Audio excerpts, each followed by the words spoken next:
Okay. All right. So it's okay. It should be live then now. And so it doesn't automatically start with the Riverside. I see. Awesome.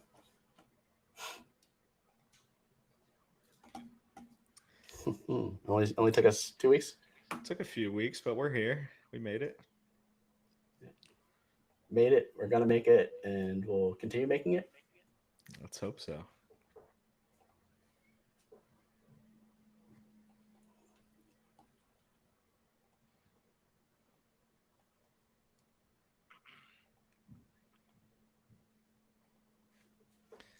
Just shared with a few others.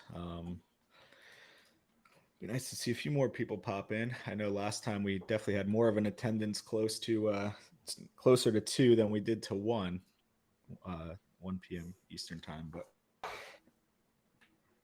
Yeah, I think how's it the going, Dweed? Cozy's back. yeah. That is. That's a good one. Is that crypto? Crypto Moon Daddy?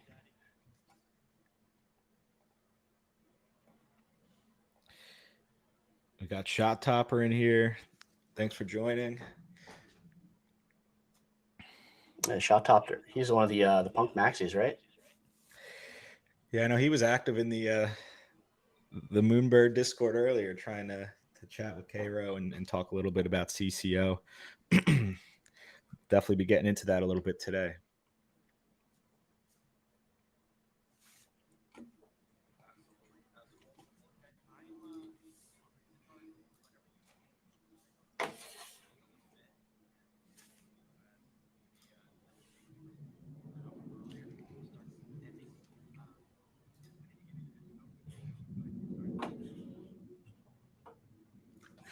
I'm ready to go.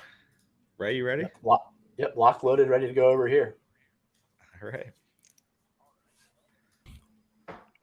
This is the weekly WGMI NFT Market Chat. We host it every Friday at this time, 10 a.m. Pacific, 1 p.m. Eastern. We cover everything that's been going on for the last week, major events, major catalysts, and then we use the WGMI.io platform to share more insights about it and hopefully give you a better idea on what might be going on going forward so you can stay on top of it. If you don't know who we are a portfolio tracking tool. We are focused on helping you better optimize your portfolio, save time, and yeah. I mean, other than that, let's go ahead and get started. To kick us off, why don't we start with 10KTF? From yesterday, they made a couple of announcements. So the first thing they shared was that they are now going to be powered by ApeCoin, and ApeCoin can be used to buy these combat items. They're going to be releasing their level 2 combat items, and the mint for combat crates containing blanks for these items will be starting tomorrow. Ray, I know you have a pretty big interest and have been following along with 10KTF a lot. What's your take on this, and what's your reaction to the announcement yesterday? Yeah, definitely. I think it's exciting news, and it's some news that 10KTF holders and fans have been waiting for a while. Um, Personally, I've been kind of in and out of 10KTF. I think earlier in the year, I bought maybe February-ish, bought a 10KTF like day pack just to get into that raffle for the Gucci Grill Mint Pass. I ended up winning, minting, and kind of flipping both of those. I didn't really pay enough attention to the ecosystem at that point, but back in May and June, I picked up a couple more pieces. Started to pay a little bit more attention, kind of enjoy the things that are going on there. For anyone who doesn't know, 10KTF stands for 10K True Fans. It's a story-based NFT project. It has various clothing and accessory type assets, and it kind of follows the story about this fictional craftsman Wagmi San as he goes through kind of different stories and events. Um, Back in January, they had announced a like kind of currency that was to be used in this ecosystem. It's called New Tokyo Dollars. And with this reveal, it turns out the New Tokyo Dollars are ApeCoin, and that the 10KTF ecosystem will be, powered by ApeCoin. And this has a couple different effects on both ApeCoin and the ecosystem as a whole. And I think everything's pretty much, bullish and positive, to be fair. So basically what's been going on is over the last few months, there have been different missions that coincide with the story of 10KTF, and you send your avatar with different clothing and different loadouts to these missions in these little time frames. And like every Thursday, there's like a new development in the story. You get some small rewards, and you stake again for the next event. And through these events, you get these rewards. People have been getting badges, and these badges kind of coincide with like mint passes to this new mint that's coming up with this battle pass. The easiest way to kind of break down the assets is there's kind of like three main categories for 10KTF. They're the actual items, and you see a lot of these. They're like personalized items that have like PFPs transferred onto them. And the way that you get these items with your kind of personal PFP like skinned onto them is you take a blank when the shop is open, and you use your PFP to basically craft that skin onto the blank, and then you get that new NFT for the blank. And to get the blank, you need to use materials, and to get the materials, you stake tools. So there's a couple different levels in the ecosystem to kind of eventually get to the end product. And then kind of the second arm is like the Gucci Grill PFPs. That was a limited mint. It was a collaboration with Gucci, and these PFPs can be used as avatars in the 10KTF system.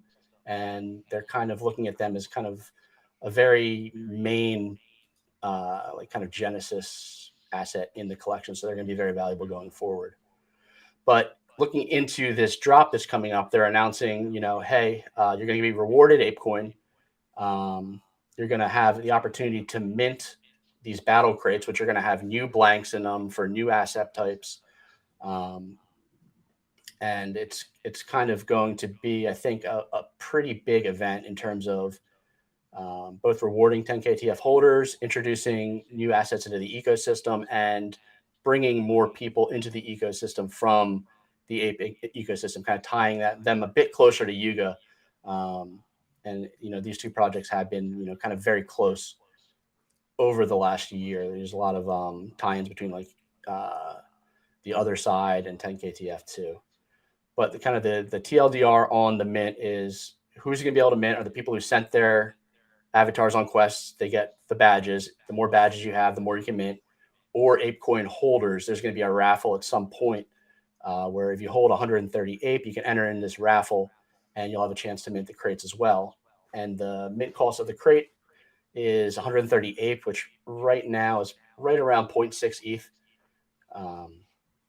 Personally, I only entered into 4 of the 8 missions. I missed 4 of them just because I wasn't aware. I missed the deadline, so I'm limited on what I can mint. If I had made all 8, they would have airdropped me a free crate, so it would have been nice, nice free 0.6 essentially based on the mint price. And that's something we're hoping to solve here at WGMI.io. I don't know if you want to talk a bit about what we have coming up for that, Tom, and kind of how that can, our new kind of tooling we're developing is going to help me avoid a mistake like this in the future. Yeah, sure. So, we've been teasing this a little bit for a while now, and we definitely expect to release some more information as we continue moving forward. But with our upcoming newsfeed feature, definitely the plan there is to keep holders of projects, or if you have certain projects on your watch list, as informed as possible about anything that's going on within that project, within that ecosystem. Whether that's a new allow list, a new claim, a giveaway, an airdrop, just any kind of news or information that you want to be made aware of. But I think with some of these, different kind of projects that have quests or missions or different kind of mechanics, it's going to be really important for us to have, those contributors that are part of our, kind of part of our community that are pumping information into this news feed, so that, you can be made and be as informed as possible about everything that's going on, where, they could have made it clear, hey, it's available. You want to do all of them, because otherwise you're going to be leaving money on the table, or you're going to be missing out on an opportunity. So, with the news feed that we're building out, I think with some of these other projects that are a little bit complex and have a lot of kind of moving parts and moving pieces, it's going to be as important as possible to stay, as informed as you can and kind of understand all the different mechanics around it. And, the hope would be, sure, you're invested and you want to be informed and you want to be in the know, but kind of letting us do that work, letting us do that heavy lift, us to kind of inform you, hey, go to this site, do these missions, and you'll be eligible for something. So, trying to eliminate as much of the noise as possible and just provide you with the actions you need to take to make sure you're not leaving money on the table, and that you're able to make the best decisions you can for your portfolio. So definitely a good lead in there. I mean, I'm heavily invested in Wolfgame, and I know we have a few people that are invested in Cyber Brokers, Cool Cats. I mean, they have a lot of different kind of different games, different mechanics, different projects. You're trying to keep 3 or 4 different projects, up to date on all of them, and what you might need to do, what you might need to stake. So all of those things are just really important as you're building things out, and trying to make sure you're making the best decisions possible and not leaving money on the table. So yeah, I think a great overview there on the 10 KTF. I don't know if there's any other charts or graphs you want me to pull up here, Ray, as we're kind of going through it for those that are watching and following along on YouTube. One thing I am curious about, so I'm not, just for some context, I'm not in the 10KTF ecosystem, but from the outside looking in, to me, as I love the storyline, I think it's been amazing to keep up with it, but as it develops and as more items get added to this ecosystem, my fear or my bear case for 10KTF is, doesn't that raise the barrier to entry for anyone new trying to enter the ecosystem, obviously outside of this ape coin drop? To me, it just seems like, hey, if I want to fully experience this story and what goes on in the future, won't I need to not just pick up 1 or 2 NFTs and the Genesis and all that stuff, but won't I need to pick up like 4 or 5 now and drop a pretty big chunk of change compared to what I can put my capital towards in other collections where I can be fully involved with just 1 NFT. So I'm curious from you guys' thoughts what that might look like, and if you feel like that's also the case. Yeah, I can definitely answer a good amount of those questions. So with 10KTF, you can participate in the missions as long as you have one of these items here. Like, so I only own one of these 10KTF like skinned items, and with that, I can send my avatar, only wearing a backpack at this point, to the missions, and I still got those badges. I mean, there is like less reward for these points that I get, but I still get the badge reward for just completing that mission, and that's a big part of this drop. So they're definitely doing a good job of juggling rewarding just participation versus heavy investment. I do own a couple blanks that I was speculating on, but in terms of the actual asset, I only own um, one of these assets here. So kind of the entry isn't super steep. I mean, it's pretty much about what the cost is going to be to mint that crate.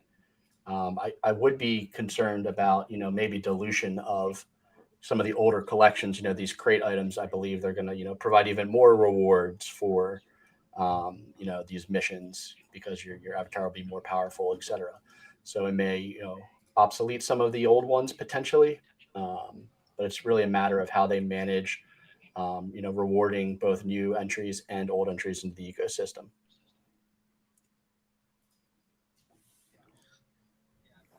I mean, other than that, and that's the one downside with building out these really big storylines, is the people that keep up with the most and have been there from the beginning are your super fans. But then it's harder to bring those people in. I've noticed that 10KTF has been pretty intentional about hosting spaces with different communities and catching them up to speed on what's going on, which I've really enjoyed. Yeah, but other than that, like that dilution aspect of it is the only bear case I have.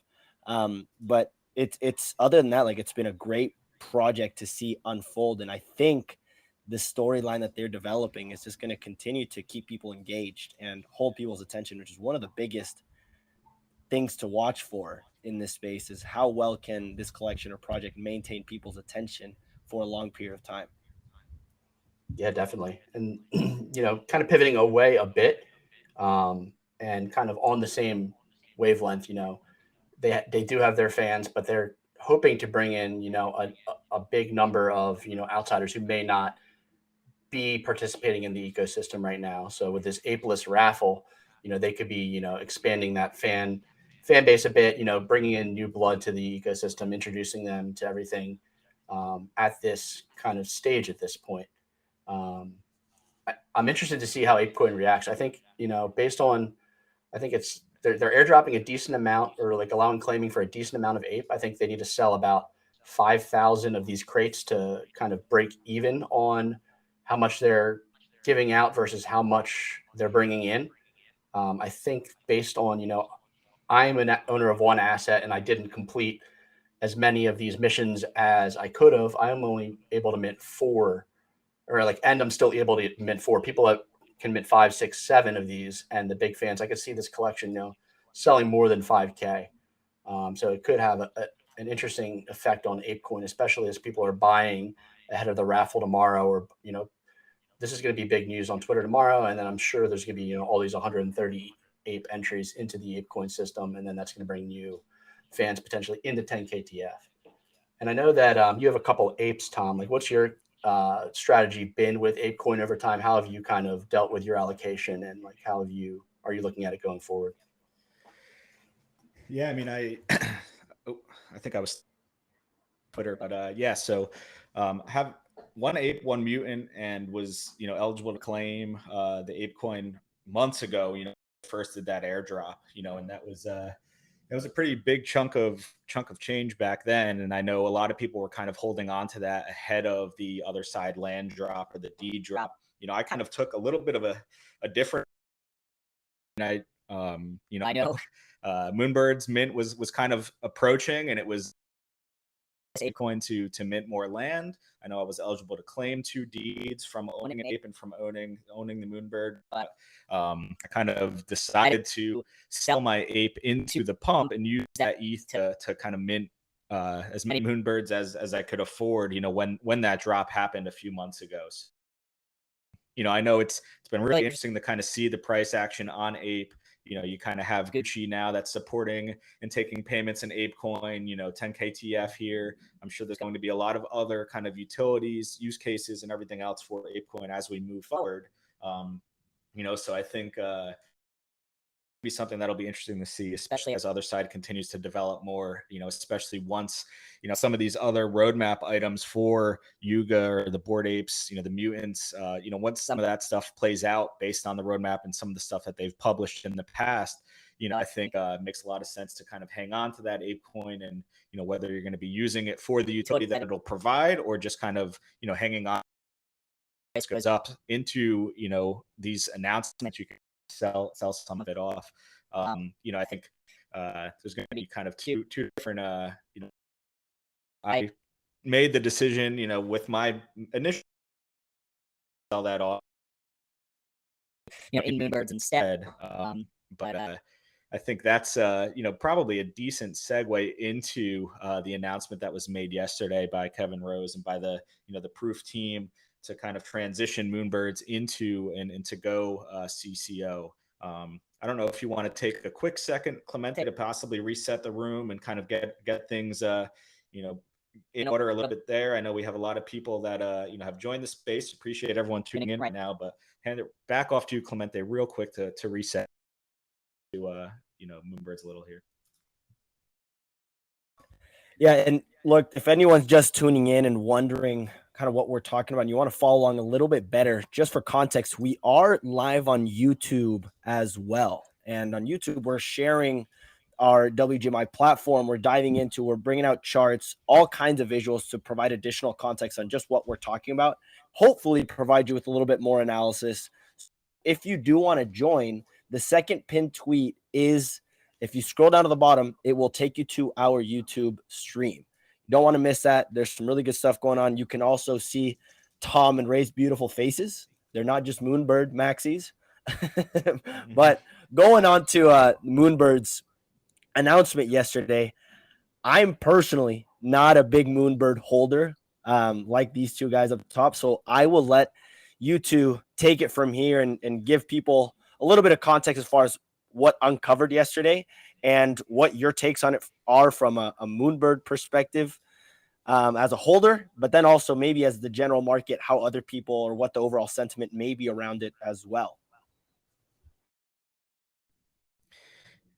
Yeah, sure. Right. You want to, possibly just kind of announce, I guess, the decision that was made, or, I could definitely pull up, Kevin's thread there as well. Start with that. Yeah, for sure. So, yesterday on Twitter, Kevin Rose announced that the Moonbirds and Oddities will both be going CC0. And that means that the artwork is now in public domain, and it's kind of relinquishing anyone's control over the artwork. Anybody can use this artwork without any, copyright infringement involved. It's definitely been a point of contention. There's some proponents. There's some people who say, I don't think it really even affects me. And then there's definitely some loud voices saying, hey, this definitely wasn't done correctly. I don't like the decision, or I don't like how the decision was made. And I think, Tom, you can go into a couple of those cases there and kind of how you feel about the overall, decision.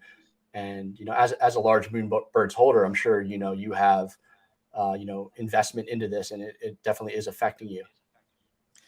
Yeah, I mean, it's definitely definitely seems to be a polarizing topic, or subject. There's been a ton of people that are voicing their opinions about the decision that was made. I think, mixed between whether, or just unsure of whether it's a good project long term. What does it mean? Bought into the project with a certain assumption about what the rights would be and who would hold and have access or the rights to that IP, and now kind of changing their tune, changing their policy. I mean, I think to me, I wasn't directly planning on kind of licensing out any of my individual Moonbirds. I think the possibility, it's nice that possibility exists, and the possibility still exists for me to want to license out my Moonbirds. But now, they're CC0, it kind of gives one really the opportunity to kind of come in and, create any kind of derivative work, or, create something using, my Moonbirds or anyone's Moonbirds kind of for that purpose. And, I'm kind of thinking of it as, if there's a movie, if there's a game, if there's these derivative works that really like pop off, like as a Moonbirds holder and a heavy investor, I feel like I have kind of a lot to gain from that. It just kind of more exposure. I feel like it lifts kind of the IP, it lifts the project as a whole. And as a result, kind of second or a third order effect is that it would benefit me as a big holder in the project and a big believer in the project. So, from that standpoint, I think pretty positive and pretty bullish about the announcement. But that's, I know, my own personal opinion. I know there are other people that potentially were already working their way towards licensing a specific Moonbirds and our other Moonbirds. And, that's something now that, like we said, now that they can still go down that path, but they don't really have that exclusive rights, ability anymore. Which I know is something that has rubbed people the wrong way. I think the biggest feedback initially was the fact that the community seems to be blindsided, by it being announced in a Twitter post and then eventually talked about, within the Discord. Did like a live, a town hall to discuss it, to bring people on stage to ask questions about it, which I think, I do appreciate that they're always kind of front and center to take questions, to listen to feedback, to listen to criticism. I think it is kind of tricky though, after Oddities and after the Silver Nest rewards, now it's kind of dropping this, it's kind of been a snowball effect of FUD a little bit, throughout the community, that people are kind of starting to potentially lose faith in the team, and, for my, in my opinion on that is, I feel like this likely needed to happen. I feel like some of their bigger plans that they have in place almost require, for one reason or another, the project of Moonbirds and Oddities to both go CC0. If they, I think another argument is, well, if they knew that, why wouldn't they have announced it sooner? Or why would they kind of take that change that policy when they did. And should the community have been consulted, and should we have had an opinion in the matter? And while I definitely think it's important to consult your community as much as possible and to kind of lean on them and rely on them or on us, I think at the same time, they have the full picture. They kind of know what their plans are and where they want to be taking, these projects, vision that they have. So, they're the ones making the decision with all of the information at hand. Whereas, relying on the community, relying on other people to do so, could be problematic, because we'd be making decisions and we'd be kind of basing things off of a limited or a subset of the data or the information they have available. So, I mean, I think for me, I kind of understand that and trust in them. It's a big reason why I invested in them. It's a big reason why I invested because they've, been successful in, other areas and other spaces. And they kind of, I'm kind of trusting in them to make the decisions that they feel are necessary for the longevity of the project, to ensure maximum success. And as a result, if they projects succeed, we as holders are also succeeding and also kind of, benefiting off of that. So, that's my kind of high level take on things. I know the room has filled up quite a bit here, Ray. I want to pass it back to you to kind of get any additional take there, and definitely open to, bringing people on stage if anyone would like to come up and talk about this a bit further. Yeah, thanks, Tom. And just reiterating what Tom said, if you have an opinion on this, hop up. You can have a little chat. The more voices, the merrier up here. I know Tom gets sick of listening to me talk about 12 hours a day. So anybody else would be a big help. But in terms of the CCO, so personally, I was never going to license my bird. I don't think I have a bird that's very license worthy. I'm not too personally affected by it. I'm more concerned about where the project's going as a whole. And so this announcement is kind of like 50-50 for me. I mean, it goes back to, like Tom said, the communication. It's been like 3 kind of communication issues in a row with oddities, silver nest rewards, and now the CCO, where it's not, hasn't been done perfectly, I'd say. And when it's not done perfectly, you're going to have people, who are angry, and you're going to have a number of loud voices and influencers who are going to be on the other side. And this kind of puts a couple holes in the armor of the team when people are investing in this project based on the team. Personally, I'm not worried in terms of that. I think that's something that they will kind of work on and get better at. In terms of communication, especially after these few issues in a row. In terms of kind of like why I'm a little bit bullish on it is I could see them, coming out in front of a larger CCO wave here. I know that Meebits is releasing IP rights in I think 10 days. It's interesting to see what route they go if they decide to go CCO for whatever reason, and Moonbirds hadn't went yet. If they follow up Meebits and say, yeah, us too now, then Moonbirds are looked at as just following the wave. Everyone's doing it, why we should do it too. But right now they can kind of put their flag in the ground and say, hey, like, we're one of the largest cap projects to be CC0. Nouns is close. They mentioned this on their town hall, but there's just not the same user base, Nouns versus Moonbird's oddities. And it kind of goes to them wanting to be leaders in the space, pushing the project to what they believe Web3 is all about. And I think they use that quote, they take risks, they take big swings, and they hope that they, hit a couple out of the park. Communication could be better in my opinion, but overall, I think that, I'm all for them taking these big swings, and I'm not overly concerned by it. I know we could bring up the price chart and listings. We can kind of see a little bit of like the listings going up over the last week. But I don't think it's been anything, too crazy. We've seen a bit of the dip at the floor today, a bit of listings going up. We've seen this sort of price action get eaten up before. It'll be interesting to see kind of how the community reacts. I personally talked to a few bird owners today that have kind of loaded up 1, 2, 3 more. So it almost may be strengthening the community in the long run in terms of holder strength, people who believe in the project. It's giving them another entry point, which is definitely a good thing, I think. Yeah, and I think I don't know if you have any. Yeah, I was gonna say, nice to see, unique owners kind of climbing up a little bit. I think a lot of people that were kind of, speculating a little bit or kind of waiting for an entry, trying to take advantage of this price dip, that you see here. So definitely, nice to see the unique owners going up as we're kind of showing over on the YouTube live right now.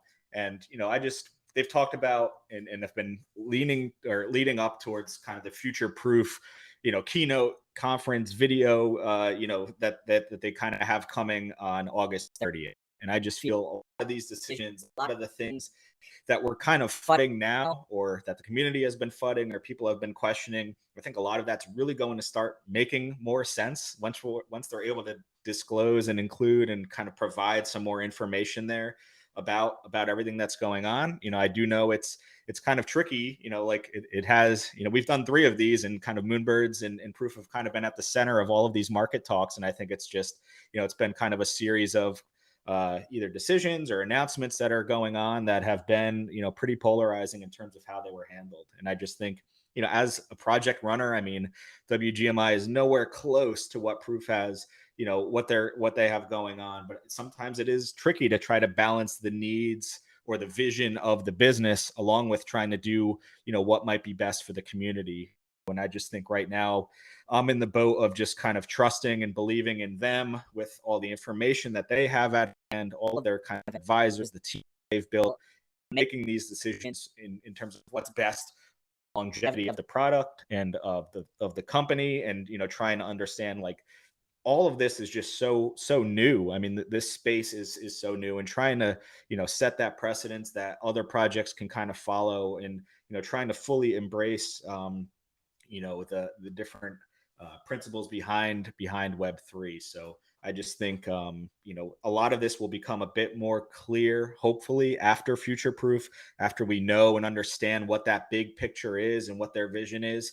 And I just feel like we're going to look back after that, and say, wow, they kind of had to make this decision. And while it would have been great if they did consult or handle communication a bit differently, it's like, at the end of the day, this was a call they had to make. And I just think for them, it's great that they are able to come out and do it, and then they don't kind of hide after that. It's necessarily call out or talk about other projects, but there's things that have happened in the past where it's like, oh yeah, this occurred, and I'm going to go ahead and say, like, possibly blaming other chains, or just kind of going dark and not really being available for people, to kind of ask questions or anything else. So I think that's something where the team is front and center, jumping on a town hall in the Discord, trying to answer questions, trying to explain, while still obviously having to keep a lot of this close to their vest a little bit, just because I doubt they want some of this information or their bigger plans leaked ahead of the Future Proof announcement,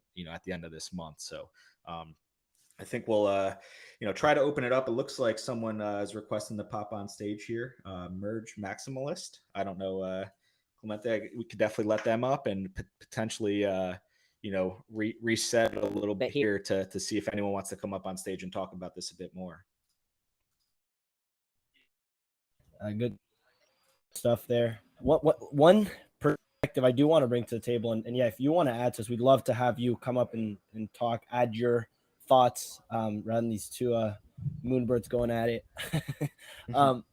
One thing I'm curious about is it brings an interesting question to the table, right? Because if you guys will see, like, the third or the second pin tweet is someone that lost a 6-figure licensing deal because of this CCO announcement. Now, I don't know if that's true or not, but one of the things that made me think about is it sounds like, or at least from my perspective, because I'm not in the Moonbirds ecosystem, is I kind of look at it as, it seems like this announcement hurt more of the bigger holders or people possibly with a little bit more influence on the market, as these people were most likely the ones that were more, or the most likely to use their Moonbirds to build a brand, right? And it sounds like maybe those people were the most hurt by it versus someone that's less in the ecosystem, maybe owned only 1 or 2, doesn't have as much pull in the market. But I did see a lot of these influencers, a lot of big players showing their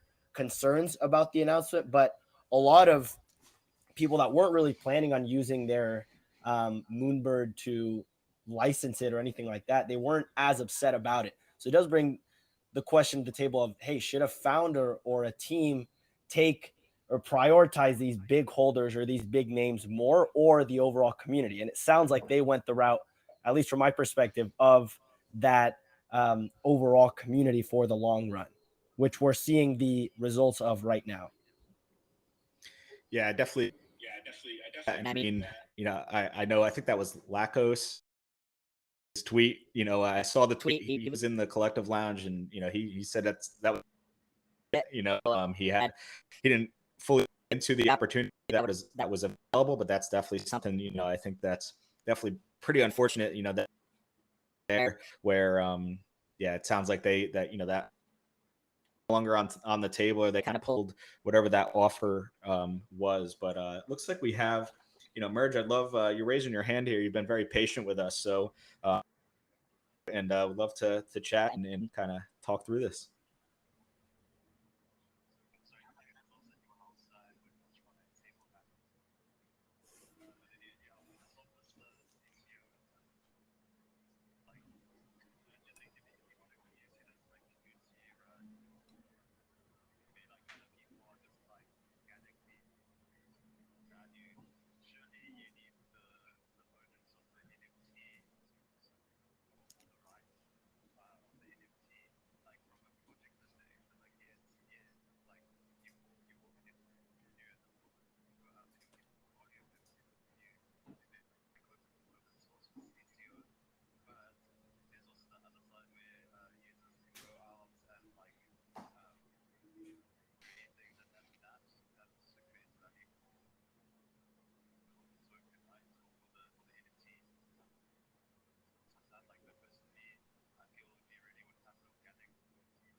Yeah, I can jump in. I think you might be muted, Ray. Sorry, I was muted. I can jump in here. Yep. Definitely agree that the user is more incentivized to go out and build with their IP if they own the IP. The hope is that they can still license their IP out. They still have the right to do that. If a company, a major company, or somebody who was trying to create a serious work, I believe they would want to, license the IP from the holder, as opposed to just taking it and saying, hey, yeah, we took this random artwork for this Moonbirds project we're doing, and we're selling it for a profit. And you would hope that, maybe some of those bad actors, like, they aren't the caliber that you would expect of, these bigger, projects. You have, like, a movie's being made. You would hope that they would come back and say, like, okay, we're going to, compensate the IP that we use. We'll find those owners and compensate them. That's kind of the template, put forth by the community. I think on the flip side, though, is you get a little bit more creation when you kind of make these rights CC0. If anybody wants to, like, make a game surrounding, Moonbirds, you look at World Wide Webland, they partnered. So there's Moonbirds in World Wide Webland. Maybe they make some NPCs, maybe they make them part of the story of, like, one day Proof would decide to say, oh, hey, you can't use these Moonbird images anymore in Webland. Like, they could, cut a decent part of that game off. So as a game developer or somebody who's making content, they now are kind of free to, use that content, create anything, build the Moonbirds brand without fear of, potentially being, censored, or, have the content removed, have their rights removed. I don't know if you have any more thoughts on kind of this, Tom. When we were at NFT NYC, I mean, I was at a few of the different sessions, and especially the ones that were talking about gaming, how important a lot of these creators feel about interoperability and being able to use your project, or to be able to pull in other IP or other projects into your games, and I think being able to do so, to jump through hoops, or to kind of able to do so freely. I think to me, I think that as a holder, the project, it's something that I feel like the third order benefits that would come from some of these creations are going to lift the project, lift my holdings, lift my value, and that's kind of how I'm thinking of it. But I definitely understand there's also the ability for some really kind of crappy projects, or making a mockery of the IP or anything else, and, like, does that hurt the project? Does that harm the project? Effects as well. And, when you kind of open the door to this, you can get a lot of that bad along with a lot of the potential good. So definitely needing to keep in mind different possibilities that now exist. But I think, yeah, I saw Merge, you kind of came off mute there. So want to let you jump back. Response.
Yeah, it does sound Birds DAO, and I'm not sure, and hopefully we'll learn a little bit more about that during their parliament today. I think that the Moonbirds DAO is more around the trademark and the name trademark and kind of understanding, some of those things and making the decisions on, where and how the name might be able to be used. But I do think, yeah, really, really great idea. Or just thinking of can apply to, I mean, I guess that would go against CC0, right? If there was, taking or creating some kind of DAO around who can make what. And I think that decision, now that it's already been made, can no longer be taken away from what I gathered. But yeah, it's definitely interesting to kind of think about it or see what's going to come out of this. Some of the creations. And I know a lot of people, obviously, you look at the floor, you kind of see how the initial reaction was overnight. It does seem like this was largely thought of by most of the holders and by the community. But I definitely, in my opinion, I feel as we continue to move closer to future proof idea of why this might have been necessary, what their bigger plans are, and how this does really improve and help and kind of for all of us here. As hopefully I'm not just and just being too kind of bullish long term, obviously trying to protect the bag, but I do think that it is and will be positive, and we'll kind of look back, really understand why they made the decision, why they announced it the way that they did. It just sucks having to wait 25 days to really get some more information or plans there. But yeah, definitely appreciate you. Well, I don't know if anyone else wants to pop up or comment. They let you kind of take control. Yeah, well, please do, guys. If you have anything to add, we'd love to have your perspective. Just request up, and we'll bring you on up here. And for anyone curious, we are, just a reminder, we are also live on YouTube. So if you click on that link, I just pinned it up top, and you click on it, it will take you to what we're actually breaking down from a visuals point of view. We have the Moonbirds project up. We're going over the collection, some recent sales, the floor listings, and we're getting an additional visual to that if you do want that as well. But maybe for the people that aren't listening, it could share a little bit about some of the numbers in the last day or so. So there have been, correct me if I'm wrong, but I saw a low for Moonbirds of a floor of about 15, maybe a little bit low, but I didn't see it get lower than that. What there has been, though, is there has been volume. So Moonbirds traded at 670 ETH in volume just so far today. There have been 40 sales, and the listings have only gone up by 13 more than the sales have covered, right? So there have been 53 listings and 40 sales today as far as the difference goes. So there's not that much of an increase. So as far as the overall market's reaction, we've been seeing that. But another thing that Tom, Ray, or anyone else, if you do have thoughts to add on to this, is I've been noticing Moonbirds 2 floating around a little bit. It surfaced yesterday, I believe, and there was some jokes around that. It seems like it did pretty well. I know this morning we were talking about it, Tom and Ray, and we saw Tom's PFP, the gold Moonbird with the Firehead. It had an offer on the Moonbirds 2 collection of 0.25 WETH, which is kind of funny, but it did get taken down by OpenSea as of, I believe, an hour ago. If any of you guys want to explain that, because it sounds like while it is CCO, the trademark is protected, which is very important point to bring up to the table if you guys want to break that down further. Yeah, I think sorry, Ray. I was just gonna say we were kind of prepping for the call, and that's when we kind of saw that saw someone now taken down. I have to think it has something to do with the name, which is still kind of trademarked and protected. And that was likely the reason the name itself has led to that project being taken down, and not necessarily because of the art, but it was a one-to-one kind of mapping, or one-to-one, kind of clone duplicate project. I was able to look up, the golden 3790 Moonbird, and it was the same number, collection. That collection did a good amount of volume today. I know a lot of people were buying into that, and I did see it was taken. I definitely interested your thoughts on that. I know we didn't have too much time to think about it, or to look into it further, as we were prepping here. I guess I'd say I'm surprised, but at the same time, definitely curious what your thoughts are. Yeah, I'm thinking I'm going to load up, 0.26 WETH and make a higher offer on your Moonbird, and, maybe swap my PFP over. Oh, it's pretty nice, look at it all day. So maybe I can share a little bit of that, gold Moonbird life. But yeah, like you said, I'm not sure. I mean, this also could be kind of a testament to, trademark law. I think Kevin and the team talked about it a bit. Their president was on. He's kind of an attorney, has an attorney background, but even though the project is CC0, you're still protected by trademark law. If you create a business around your Moonbird, you can still apply for trademarks. You can tie your Moonbird to your business brand, and it's still, at least in the United States, protected under trademark laws. The art is CC0, but if someone else tries to come out and open a business with like a competing business and try to confuse it with your business that you've kind of created, they're gonna face legal ramifications. So I think this is kind of Moonbirds using trademark law based on the name and their logo.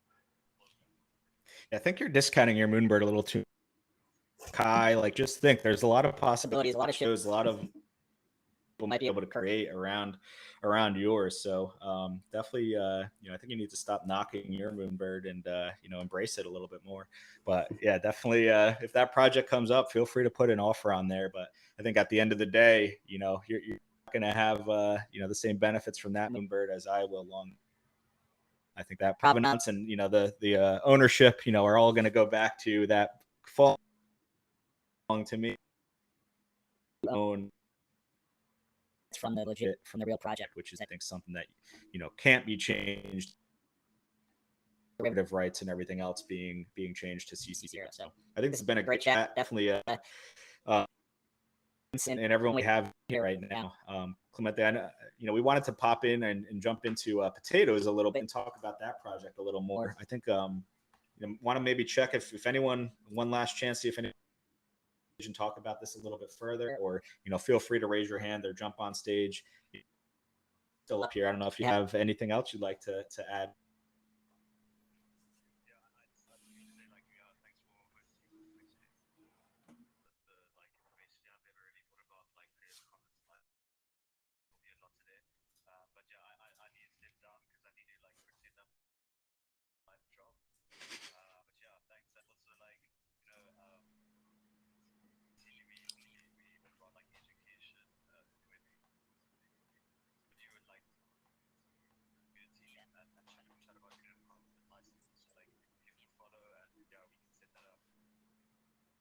Awesome. Sure. We appreciate it. Thanks for your take, and definitely check him out, follow him, jump over, check out his community.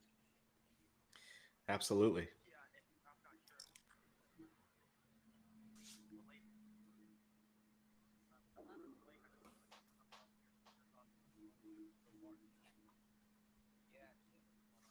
me up, guys. Joined a little bit late. I am a Moonbirds holder, and avid NFT crypto enthusiast. So obviously, I wanted to kind of get you guys' take on, obviously the recent developments. I'm a Nouns holder, so I'm a big believer in CC0, and obviously, the initial reaction, just in terms of floor price for the Moonbirds, was down. So, I think initially the market obviously doesn't like that because it's a change to the norm. It's a shift from what was expected. But I think long term, with X copy and, you've got Nouns with really bright minds behind that project. I think CCO might be the move for the long term. I'm curious what you guys think. Yeah, first of all, definitely thank you for jumping on stage here. And I mean, I certainly agree. I mean, I think it opens the door to others to kind of come in and kind of do what they might like with the IP or take advantage of it or kind of create any derivative projects. Seeing it with Nouns and a lot of these other X copy and a lot of these other projects. I mean, I think I am definitely on board with the change, and I think most people will likely be kind of on board with the decision. I think we kind of went back to initially maybe how it was communicated and how how they broadcasted it to on Discord or on Twitter first, and then talked about it a little bit on Twitter. I think they would have preferred that announcement to be handled differently or preferred to be kind of consulted as a community. But I definitely agree with you. I do think longer term, we're going to look back and realize and understand this was the best, what was best kind of for the project, for the company, for the ecosystem, and for everything we're building here. And I just think as we continue to move forward and get more information about their plans, about, Project High Rise and kind of everything else that they're likely going to jump into during their future proof, sessions on August 30th. I think the picture will be a lot more clear, and we'll really understand kind of why they, made the call, why they made the decision, why they did it this way, which seemed kind of abrupt to kind of just spin it on everybody like this.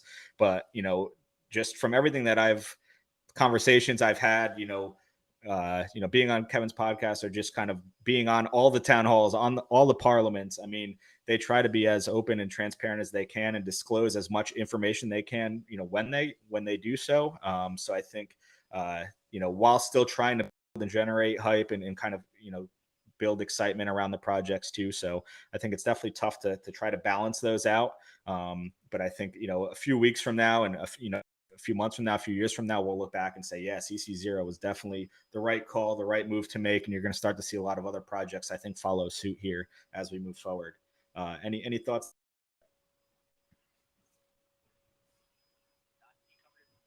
Comes back to a couple of the things we said before, the major issue being the communication. And, it really, I trust that they know what the plans are and that, this was a requirement or something that's going to benefit the ecosystem in the long term. I see we just brought up Moreland up to the stage. I'm wondering if you have anything to add to the conversation. I just I went to see the floor price of Moonbirds. Yeah, I'm just listening for now. Awesome. Well, feel free to unmute and raise your hand if there's anything else you'd like to chime in with. How about you, Blake? And yeah. All right, cool. Yeah, Blake. I don't know. Any follow up thoughts there?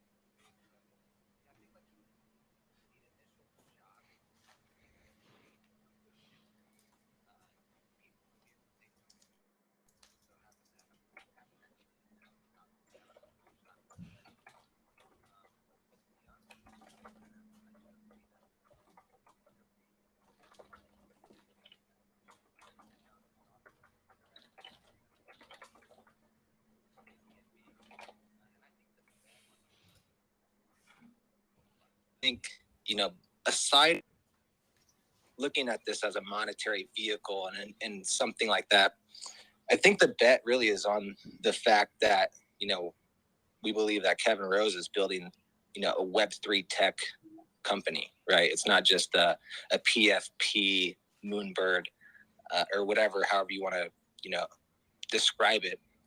But that's really what I'm betting on. I think that, this Web3 space is still extremely early and it's still the Wild West, and we're going to have shocks to the system of CC, companies changing, the rights of their projects. So I think this just goes to show that, we're still learning, what the best approach is, and being able to be nimble and pivot, I think is definitely a strength and shows a lot of leadership. So I respect that.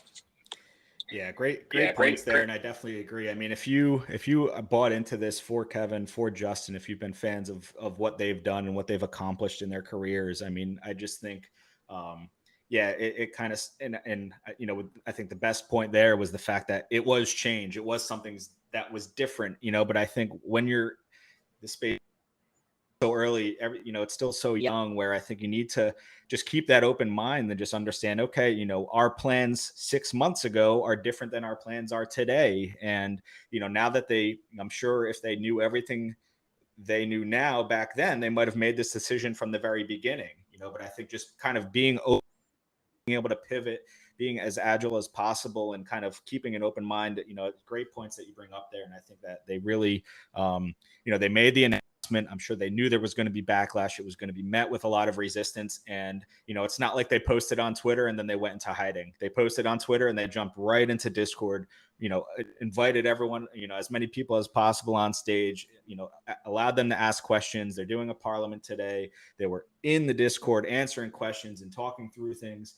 I think, just, appreciate where it's, sometimes you need to make tough decisions and sometimes you need to make tough calls, and not everybody is going to be happy about it. Not everyone's going to be on board, but I think at the same time, the fact that they do kind of face a lot of this head on, they try to keep us in the know as much as possible, while still trying to keep a lot of it under wraps, because I'm sure, there's still a lot they're working through ahead of Future Proof and trying to, keep a lot of that, as a surprise, ahead of the end of the month here in those big announcements. So I think, when we're looking back, I think said it a few times, but I think the picture will be a lot clearer and it'll kind of make sense why it was done this way, why they announced it this way, why they kind of changed their opinion, or why they changed the policy. And, while they didn't really take anything away, I think, like you mentioned, the fact that it is different, that they did make the change, that it was, somewhat of a surprise. I think that's led to a lot of the different, the backlash and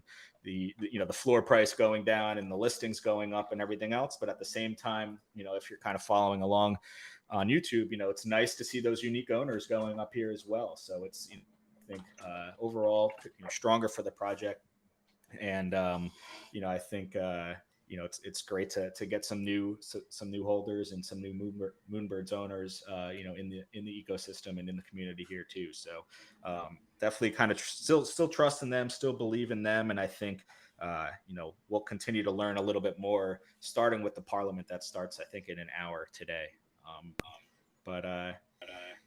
Definitely appreciate that. Just say one last thing, man.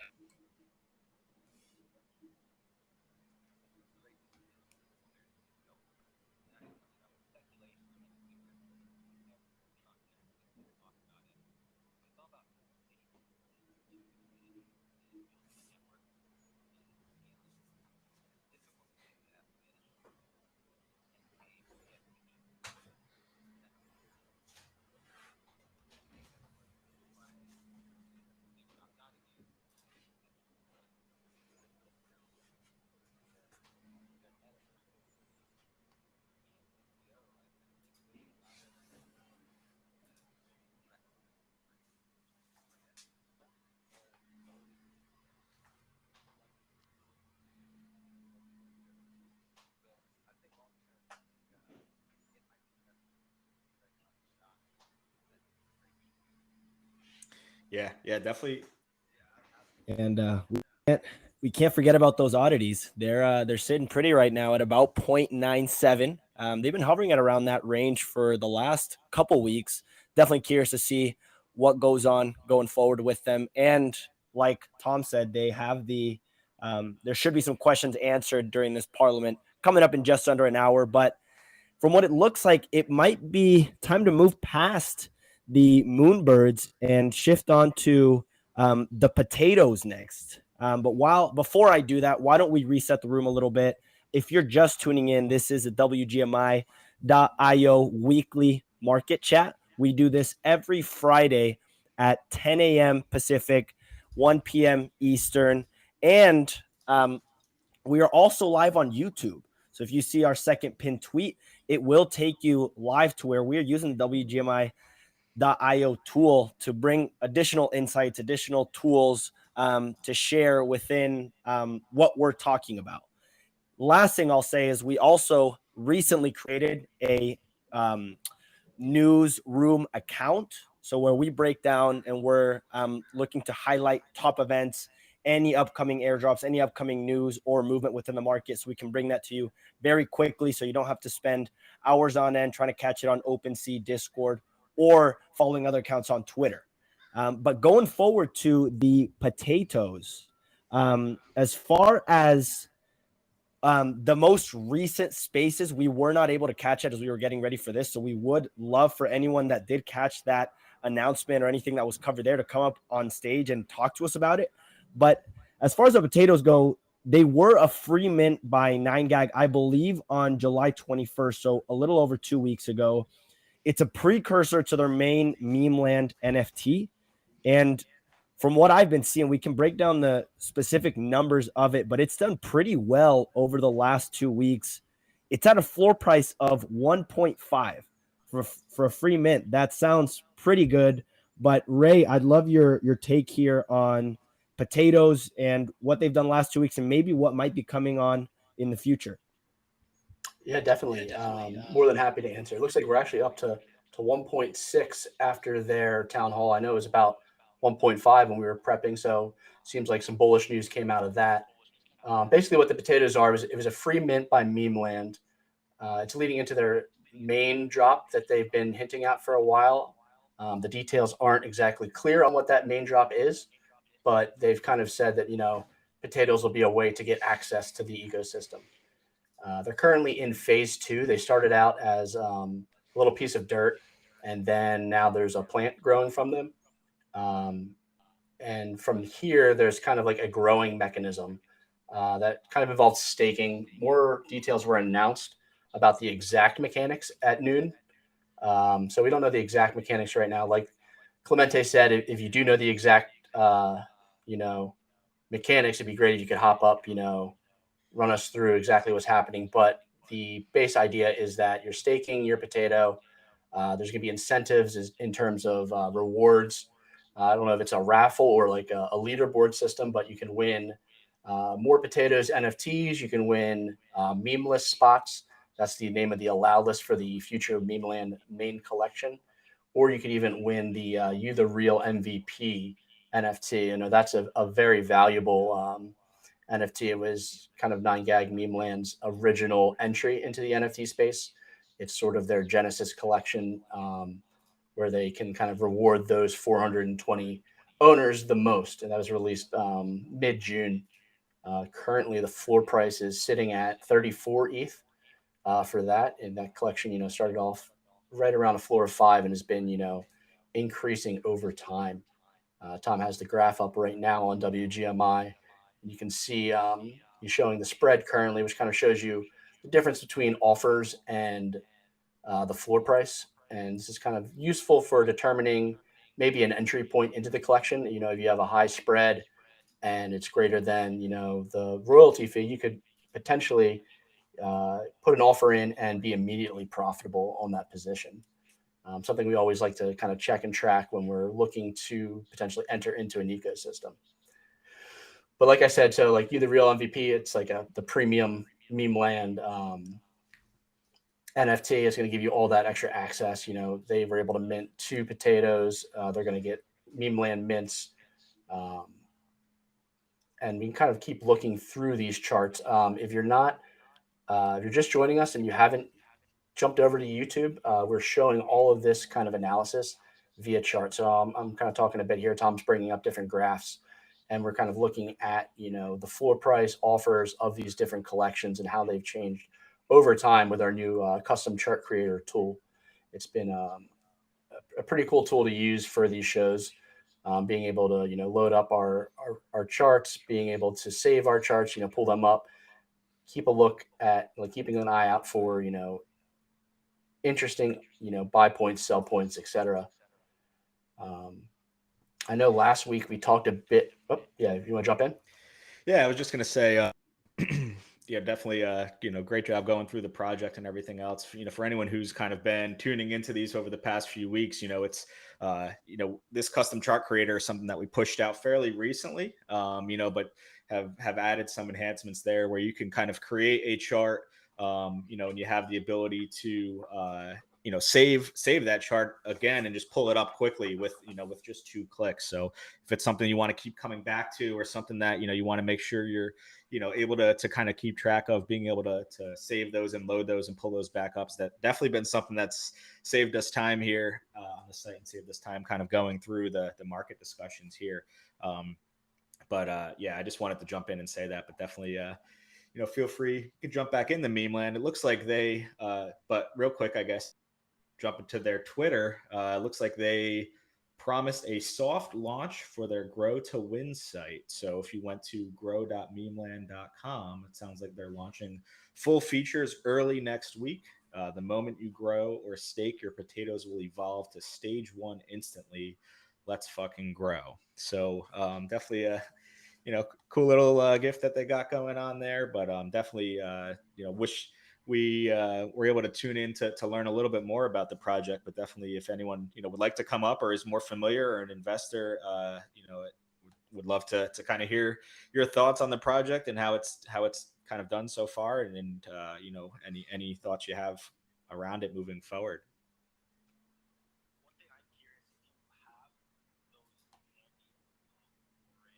To see, because I'm not watching the YouTube either right now, and I know you guys are seeing that visually, but if you could break down maybe like the last 7 or last 1 day price action, what their listings or the numbers look like on that breakdown, to see how the potatoes have been faring for the last week or so. Not sure if we have that handy. Yeah, so Tom, you can run through that as you're kind of demonstrating it. Maybe look at that spread. I know we talked a bit last week about, the spread getting lower and the offers approaching the floor price, how these different projects can run. I know you can talk about a bit that you have, you have the Project Explorer up. You can look at the spread on potatoes. You can look at the floor price. You can talk a bit about each as they've kind of like rose and dipped. Yeah, so here on the Project Explorer now, if you're following along or watching on YouTube, you can see, you can define a date range here, and you can kind of click through, to be able to see the floor over the past week, both in ETH and USD values. You can kind of see the listings. You tend to see, as the floor is rising of a project, you do tend to see the listings coming down, which is exactly kind of what we're seeing on these 2 charts here. On the Project Explorer, you can view these each individually, and then from the portfolio page in the custom chart creator, that's where you can kind of overlay some of this data on the same chart or graph. Being able to see the best offer, increase along with the spread decreasing. So spread's kind of a newer metric we've been keeping track of and trying to focus a little more on the buy side of the market. So traditionally, we've always been focused on listings and lowest listing, or the floor price of the project, of individual traits, but keeping track of this spread, and if I pop back onto the portfolio page and kind of taking a look at the floor versus the best offer, I mean, those offers are climbing steadily as the floor price is rising. So, we usually like to look at the best offer, or kind of that spread between the floor, and the best offer, to identify whether we think it's, potentially a good time to buy, whether something's potentially reaching the top, if that spread increases, or, if the floor price is dropping, but the offers are staying steady, that could be a good time to buy, because there could be some decent buying pressure as that floor is going down. So definitely a lot of, great charts and a lot of information that we're, clicking around here on the YouTube, just to kind of show the data that we have available, and how you could kind of, base some decisions off of that. Yeah, definitely. And I know we talked a bit about potatoes. We don't have as much information, as we would like, give it coming out of their spaces. But it looks like the site's basically soft launching, and the staking will begin next week. I'm thinking while we have that chart creator up, we can just kind of go through a couple quick hitter news items that have been up this week. Pull up a couple charts, based on these news items. I know that NFTIF with Tiffany's partnering with Punks this week was a big announcement at 30 ETH.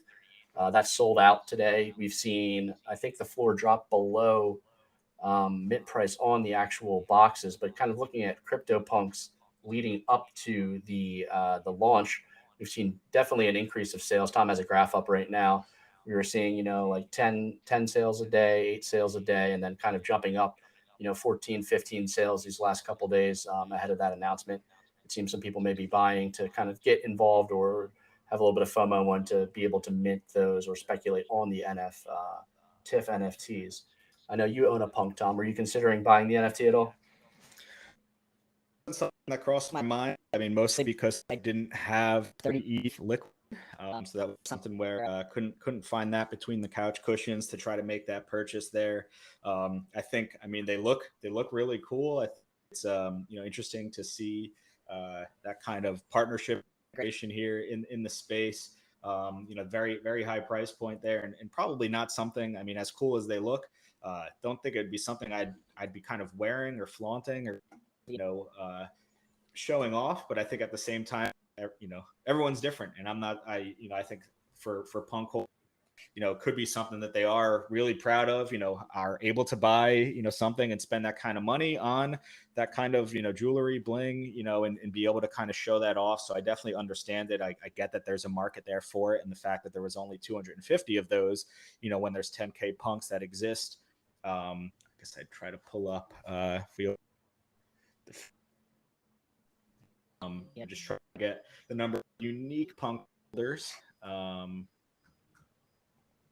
Internet's not cooperating right now. Okay, here we go. So unique punk owners, 3,569, 36% unique ownership there, but 3,569 unique owners who might be interested in buying, a 30 ETH, necklace there from a 250 ETH collection. Definitely can understand the market. It looks like the floor right now is down to 27 on those.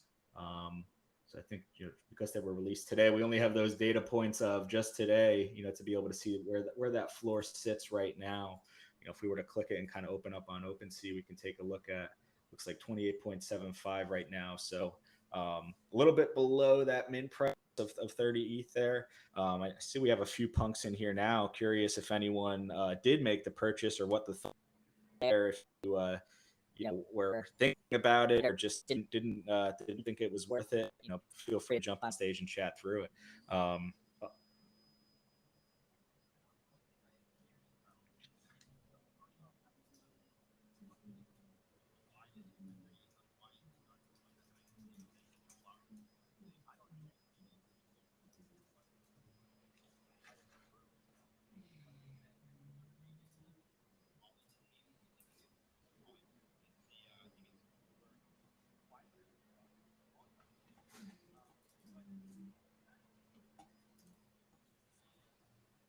Conversation.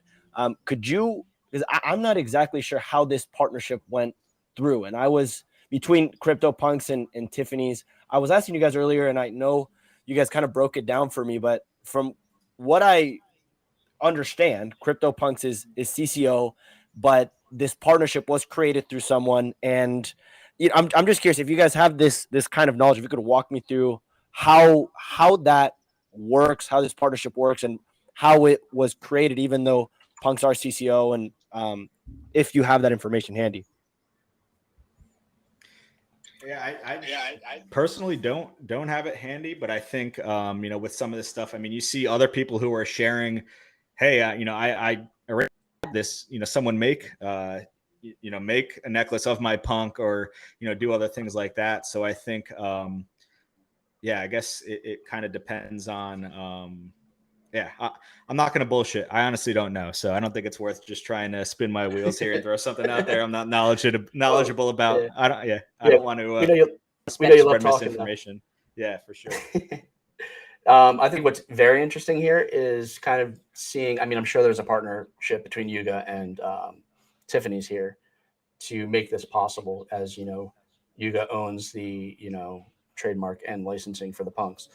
I think it's an interesting scenario as like a luxury brand. Like, hey, like we can target these expensive PFPs as kind of a revenue source, and like what's stopping them from just offering, maybe it's not a customized punk, or maybe it's something they're offering two punks or two apes or two, another like two nouns. Some of these big ticket NFT holders who might have that those assets and that money to spend on luxury goods. Like they've almost had another community like gather all them together, and now they can sell their luxury goods to them. They didn't even need to worry about acquisition. They already have their kind of buckets there. And and if they're not partnered with the team doesn't really see any of the benefit. Yeah. I mean, I think looking at it as people who own punks, definitely I think it's awesome accomplishment to be able to have one and to be able to show those off. I think makes a lot of sense to try to attract or gain their attention and try to do something like this. So yeah, I think it makes a lot of sense. I guess it's just a matter of I personally didn't have interest in buying one, but I think if you had amount of money sitting around, or if you're that wealthy and that well off, it's definitely something I'm sure crossed a lot of people's minds, and that they were interested in jumping in and making the purchase there. I know we wanted to get into we had a few other quick hitters here. I know we're already at an hour and 20 here, so we don't want to go too much longer, but what's the want to jump into the next one here, Ray? Yeah, so this week, Creeps had a bit of a rebrand. They launched a site, overlord.xyz. It kind of shows maybe they're moving into a gaming or like a multi-world like MMO, or like I don't know the exact details around it, but they put together an impressive rebrand on their website. It definitely looks interesting. It catches your eye, and they announced kind of a future coin sale. I set up a couple graphs you can load there with the Creeps, Tom. Looking at the Genesis Creeps over time, I know they're down a bit from their all-time highs, but it seems like they've been slowly climbing. I'm seeing, from around like 1.2 ETH going up to, around 1.4 today. A project to keep your eye on. I know that they have a lot of very dedicated holders, influential members of the community. I know that kind of they were seeded from a number of utility tools from power users when they originally launched.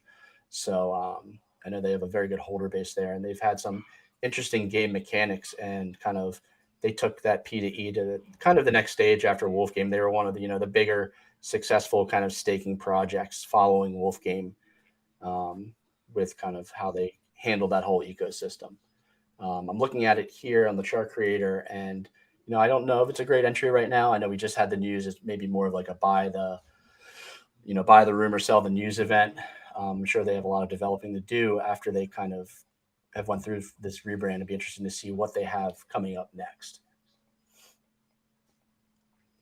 So that's about all we have on the Creeps. We can jump into Nina's Super Cool World, another project that I haven't been following too closely, but I have seen movement over the last week or so. I think Pranksy came in and swept like a very large number earlier this week, and we've continued to see price action increase. We're now at a floor of about is that 1.1 there, Tom?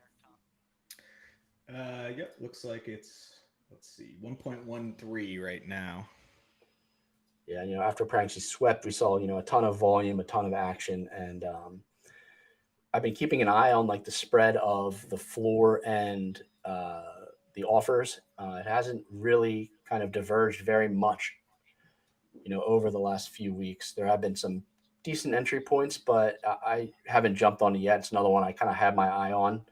It's been moving, but it may have plateaued a bit here. So I'll kind of watch this going forward after the Pranksy news kind of subsides.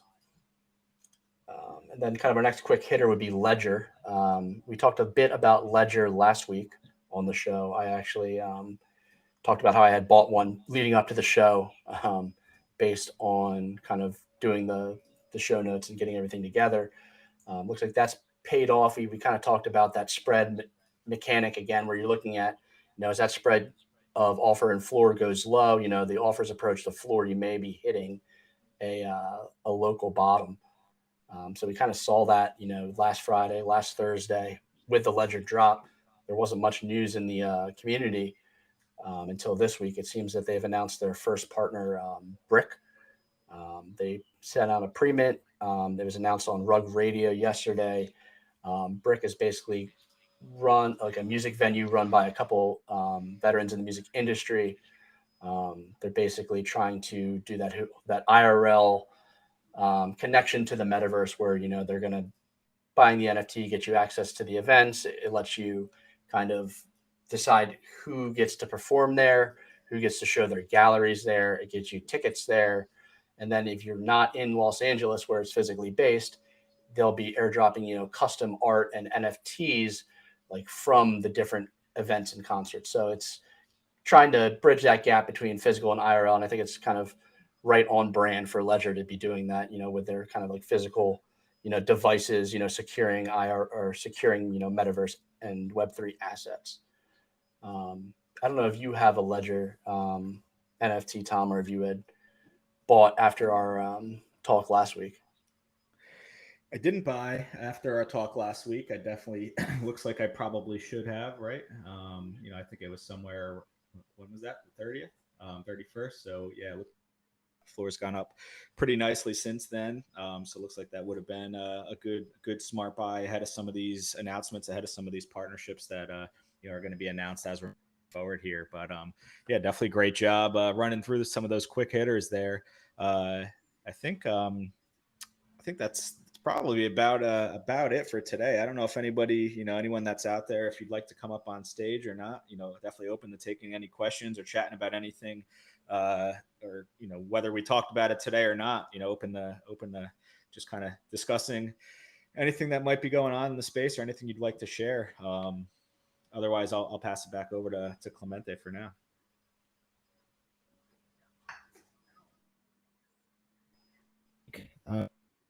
Maybe you guys can add on this. Is I'm curious what you guys are possibly looking at for the next week or so, as far as maybe upcoming catalysts on specific projects, or you're looking at entry points or anything to sell in the short term. One of the things that might be noteworthy is that Ethereum's price for the last week, I don't know if we have that, like the chart handy, but it's been hovering and just right in between the 17 and 1600 range for the last week. It's been basically completely in that zone the entire time. So I'm not sure if maybe it might be time for that. As we know, typically NFT prices tend to rise and go up during these more stable price points of Ethereum versus when it's extremely volatile. That tends to not bode well for the NFT market, especially these mid to lower tier projects. So that's something I'm looking for specifically within the next week or so, to hopefully get some of these mid tier bags that I'm holding, pump them a little bit. Yeah, you definitely do see that. As ETH stabilizes, NFTs tend to pump. As ETH runs in either direction, NFT values in terms of ETH, go down. I don't know if we've had enough time of stable ETH prices, and I don't think they're going to be stable ETH prices ahead. I think with the Fed coming up, and I think this interest rate, what are they going to increase it? We're going to hear this. Is it 1? Is it, 0.5%? Is it 0.75? We're going to hear this narrative probably 2 or 3 more times before, it kind of gets in the range of, okay, we've leveled off. Now we can kind of have solid expectations on the macro side of things. And I think that we're going to kind of see that choppiness and volatility until then. Hopefully choppy on the upside, but I still think we're not going to sit in this kind of band for a bit. And that's just kind of personal opinion and, obviously not financial advice. Yeah. I mean, volume has been, pretty shaky, I think, over the past few weeks here. So it will be nice if we can kind of hit some stability with ETH and try to see, if NFTs start to rise there, and if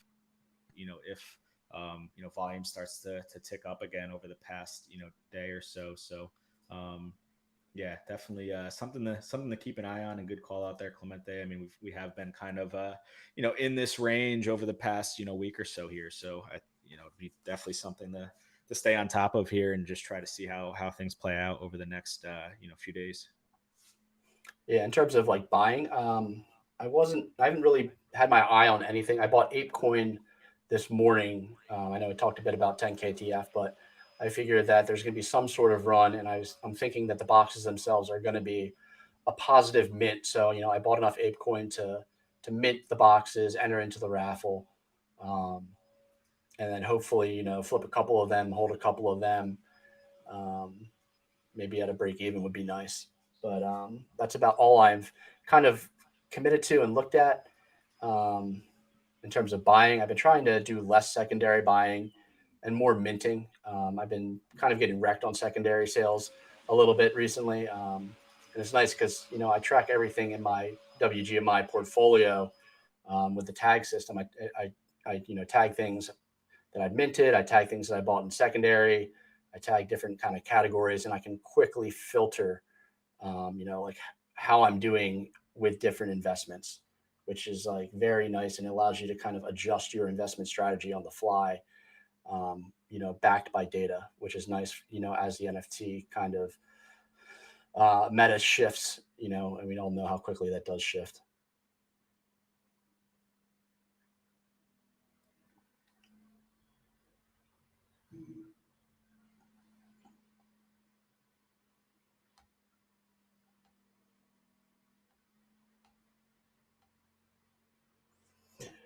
Yeah, that sounds good. Thank you everyone who's here. Thank you for listening to us, spending a little bit of time on your Friday with us. It's always great to chat with my buddy Tom here. Yeah, definitely. Definitely. Appreciate kind of our best turnout yet. So definitely thanks so much for everyone tuning in. Great job, Clemente. Keeping everything in order. Great job, Ray. Definitely. Look forward to chatting with you guys again next week. Thanks so much. Well, yeah, thanks everyone for tuning in. In case you're curious, in case you enjoyed this might be your first time listening. We host this every single Friday, 10 a.m. Pacific, 1 p.m. Eastern. And one of the things to look out for is, in case you're new to WGMI.io, we are a portfolio tracking tool, and our goal, our vision is to help NFT holders enjoy collecting NFTs again. Because as of recently, maybe the last 2 months or so, it hasn't been as fun as it used to in terms of keeping up with everything, knowing and tracking all of these new projects that are coming, all these new projects that might be in your portfolio, keeping up with what's going on and spending hours and hours on Discord and Twitter. One of the things we're going to be working on and sharing with you guys a little bit is our newsfeed feature, which will bring all of these news and catalysts and bring these all in-house, so into one spot, so you don't have to spend so much time on it. But if you enjoyed the show, give us a follow, jump in our Discord, be sure to ask some questions. And what we'll be looking for, if you want to follow us in, we'll be heading into that parliament in about 30 minutes. And if you're curious as of what happens from that, we will be posting about it in our WGMI.io newsfeed account. We have an account we just created where we're going to be breaking down news, catalysts, any market movement that could be relevant for you, to try and save you some time there as far as making a buying or selling decision within your portfolio. Help you save some time, hopefully. But thanks for listening in, guys. And that wraps it up for this week. And hope you all have a good weekend. Have a good one. We're going to make it. Thank you. Yep. Thanks, guys. WGMI, we're going to make it.